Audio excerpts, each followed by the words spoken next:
Bonjour à tous et bienvenue sur 42 TV pour une nouvelle rubrique, une rubrique juridique présentée par Marie-Christine Persol. Marie-Christine, bonjour. Bonjour à tous, bonjour Thierry. Qui êtes-vous, Marie-Christine, pour tenir cette rubrique juridique qui va nous être très utile? Alors, je suis juriste depuis un petit peu plus de 30 ans, n'ayons pas peur des années. Je travaille au sein d'un cabinet et en parallèle, je donne des cours à la faculté, à l'université Jean Monnet, pardon, notamment à l'IUT à la Métard depuis plus de 30 ans également. Alors, du droit civil, du droit commercial, au gré des envies. Avant tout, je suis une passionnée, je crois que je ne sais pas vivre sans le droit. Et je continue même à l'issue de 30 ans. Bon, c'est bien. Et puis surtout, vous allez nous donner des conseils qui vont être très utiles pour le quotidien. Et aujourd'hui, vous m'avez parlé d'un sujet qui pouvait nous intéresser, puisque effectivement, aujourd'hui, je regarde par la fenêtre du studio, le temps est superbe.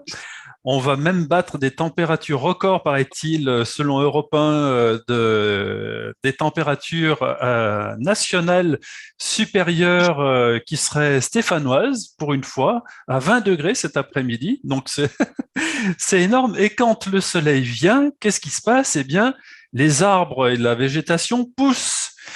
Et ces arbres sont parfois source de conflits avec nos voisins. Alors, est-ce que vous pouvez nous dire un petit peu quelles sont les règles si on est en maison, par exemple, et qu'on a l'arbre du voisin qui dépasse un peu chez nous? Alors, effectivement, vous avez raison de le souligner. Très souvent, ces plantations sont source de conflits avec le voisinage. Non pas qu'on n'ait pas le droit de planter des arbres chez soi, on est bien chez soi, on a le droit de planter ces arbres. En revanche, on a des distances à respecter. Celles-ci sont posées par l'article 671 du Code civil. Et on a deux situations. Soit un arrêté municipal ou pourquoi pas préfectoral prévoit des distances, et là, je ne les connais pas tous, ces arrêtés, mais en règle générale, on a très peu d'arrêtés. Et c'est la deuxième partie de l'article 671 du Code civil qui va s'appliquer. En l'occurrence, on prévoit des distances suivant la hauteur de l'arbre. Si cet arbre ne dépasse pas les 2 mètres de haut, je peux le planter à 50 centimètres de la limite de propriété. En revanche, à partir du moment où l'arbre dépasse les 2 mètres de haut, je dois être en retrait de 2 mètres par rapport à cette limite de propriété. Donc, Euh, mieux vaut prévoir, donc, si l'arbre est susceptible de pousser, mieux vaut prévoir la distance minimale de 2 mètres. Tout à fait, tout à fait, tout à fait. Alors, bien entendu que cette distance de 2 mètres va s'appliquer à partir du moment où l'arbre dépasserait les 2 mètres. Rien ne m'interdirait, par exemple, d'acheter un tilleul et puis de conserver ce tilleul à 1,99 m. Mmh. Dès lors, et donc de le planter à 50 centimètres de la distance de la limite de propriété. En revanche, dès lors que l'arbre dépasse les 2 mètres, je dois bien me mettre à 2 mètres en retrait de la limite de propriété. Et si notre voisin, nous respectons de notre côté la réglementation, si notre voisin, lui, de son côté, est un petit peu moins délicat et que des choses dépassent chez nous, on a le droit de lui couper ses branches? Ou surtout pas. On ne sort pas la tronçonneuse. Il y a un grand principe en droit, on ne peut pas se faire justice soi-même. Donc, dans ce contexte, il appartient de demander gentiment au voisin d'avoir à tailler les branches lui-même. Le voisin ne peut pas prendre la tronçonneuse et tailler comme bon lui semble. C'est à nous, propriétaires, de tailler ces branches. En revanche, si vous avez des racines de l'arbre du voisin qui courent sur votre parcelle, vous avez effectivement dans ce cas le droit de couper vous-même les racines, mais point les branches. Bon, et si notre voisin nous rembarre et n'est pas très sympathique, qui nous dit bon, écoutez, mon arbre c'est mon arbre, je vous donne pas l'autorisation de couper les branches, qu'est-ce qu'on peut faire? Alors, que peut-on faire? On est dans une société où on parle énormément de communication, on a des outils de communication très, très importants. On a oublié le principal, communiquer. Aujourd'hui, on ne communique plus, on va sortir la tronçonneuse, on va sortir la hache, il n'y a plus de communication. Alors, la juriste vous dira toujours, la première des choses, c'est d'essayer de manière diplomate de parler avec le voisin en lui expliquant que l'arbre nous gêne, nous cache la vue ou autre, et de prendre des dispositions, sous réserve d'être dans son droit, c'est-à-dire conformément à cet article 671 que j'évoquais. Donc, première démarche, je tente d'obtenir gain de cause directement avec le voisin de manière très diplomate. Si ça n'aboutit pas, je n'aurai pas d'autre choix que de passer par le conciliateur. Alors, en principe, dans chaque mairie, on a des conciliateurs qui vont essayer de trouver un accord avec les voisins. Et si ça n'aboutit toujours pas, dans la mesure où on aura tenté en quelque sorte cette conciliation, on pourra alors saisir le juge afin d'obtenir gain de cause. En dernier recours, finalement. En dernier recours.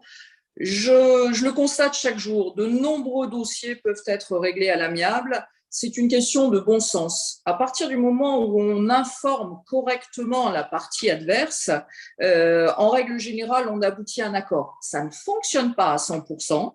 Il y a toujours des gens qui sont un petit peu têtus, convaincus de leur bon droit. Et alors, il appartient au juge de solutionner le différend. Alors, ce différend se joue parfois à quelques centimètres.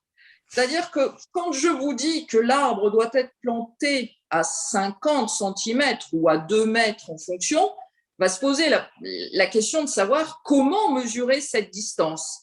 Est-ce que je la mesure à partir de l'écorce de l'arbre, le côté du tronc, oui, au pied du sapin oui.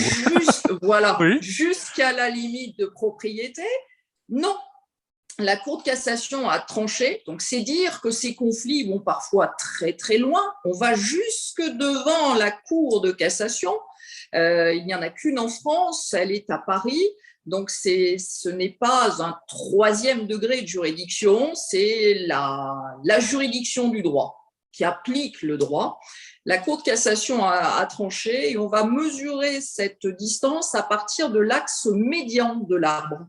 Donc, on prend vraiment le milieu de l'arbre et on va rechercher si on a bien nos 50 cm ou nos 2 mètres. C'est compliqué, parce qu'il faut faire intervenir presque un géomètre. Alors, le géomètre, vous avez raison Thierry, le géomètre, on en a parfois besoin parce que le voisin peut me dire, mais finalement, votre limite n'est pas là, mais elle est plutôt ici, à 20 ou 30 cm. Donc, ça implique quand même d'être au courant de sa limite. Quand je dis être au courant, connaître parfaitement sa limite, et ce n'est pas nous qui en décidons. Seul un individu est habilité, à savoir le géomètre, et puis bien mesurer le milieu de l'arbre, mon axe médian, pour déterminer si l'arbre, la plantation est au bon endroit. Bon, Marie-Christine, oui, vous avez peut-être d'autres choses à nous dire, mais avant, je voudrais dire à nos téléspectateurs que s'ils ont des questions à nous poser pour la prochaine émission, qu'ils puissent nous envoyer leurs questions à contact@42tv.fr. Je vous laisse la parole. Alors, sachant qu'il n'y aura pas de consultation individuelle, je répondrai toujours de manière générale aux questions, mais de manière générale sans traiter une difficulté. Il y a des avocats pour cela, ou des notaires, ou des géomètres, parce que là, je ne suis absolument pas compétente. Oui, on aurait pu évoquer encore plein de choses, parce que le sujet est quand même corsé, on va dire. Écorcé. Écorcé, oui. Imaginons que ce soit des fruits. On est tous tentés par la pomme. Oui. Vous n'avez pas le droit d'aller prendre la pomme qui ploie au-dessus de votre propriété. Les fruits appartiennent toujours au propriétaire de l'arbre. Donc, même sur la voie publique, un beau prunier avec des prunes, non? Non. Oh là là. Non, il faut attendre que les fruits soient tombés au sol pour pouvoir les ramasser. je ne peux pas les prendre directement dans l'arbre du voisin. Très bien. Bon, mais merci Marie-Christine pour ces précieux conseils. Et puis, on va attendre votre prochaine émission avec impatience. Donc, nos téléspectateurs peuvent bien sûr poser leurs questions, mais des questions générales, des sujets qu'ils voudraient que l'on traite, des sujets voilà, qui sont très, très nombreux sur le plan juridique. On vous souhaite une bonne journée et Très bonne journée. puis on vous dit à très vite. À très vite Thierry, merci Au beaucoup. Bonne revoir. journée à tous.